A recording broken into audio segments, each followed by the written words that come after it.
Dapat maging responsable tayo mga katugkaran sa kalugsugan ng ating mga alagang manok, lalong-lalo na sa pagbigay ng mga bitamina sa kanila.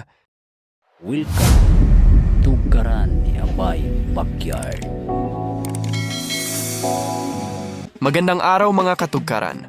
Sa vlog na ito, pag-uusapan natin ang benepisyo ng pagturok ng vitamins na Belamil sa ating mga alagang manok.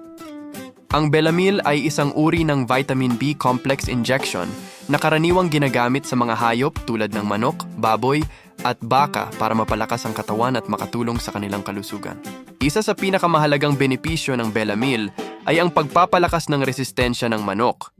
Kapag ang manok ay may sapat na bitamina lalo na ang vitamin B complex, mas nagiging malakas ang kanilang katawan laban sa sakit tulad ng sipon, panghihina, at stress.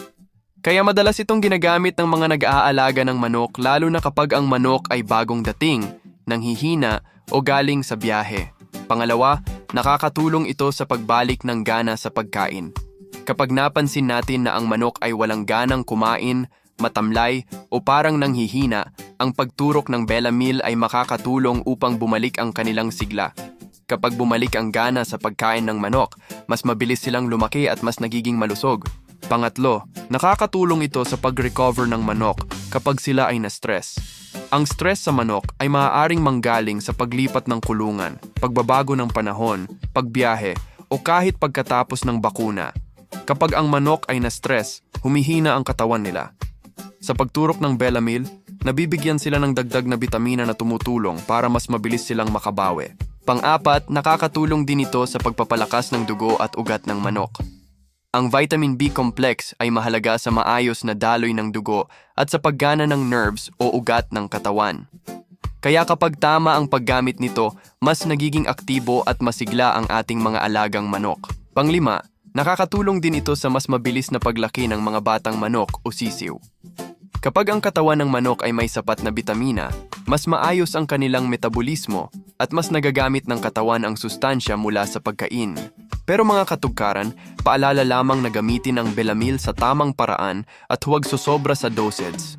Mas mabuti rin kung gagamitin lamang ito kapag kinakailangan, tulad ng kapag ang manok ay nanghihina, galing sa biyahe o kailangan ng dagdag na bitamina para makabawi ang katawan.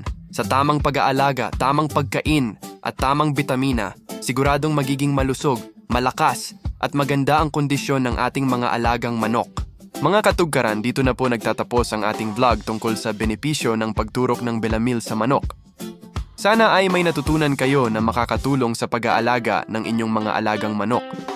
Kung nagustuhan ninyo ang video na ito at may natutunan kayo, huwag kalimutang i-like, i-share at i-follow ang ating Facebook page at YouTube channel na Tugkaran ni Abay Backyard para sa mas marami pang tips at kaalaman tungkol sa pag-aalaga ng manok.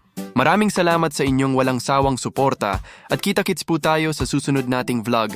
God bless sa ating lahat, mga katugkaran.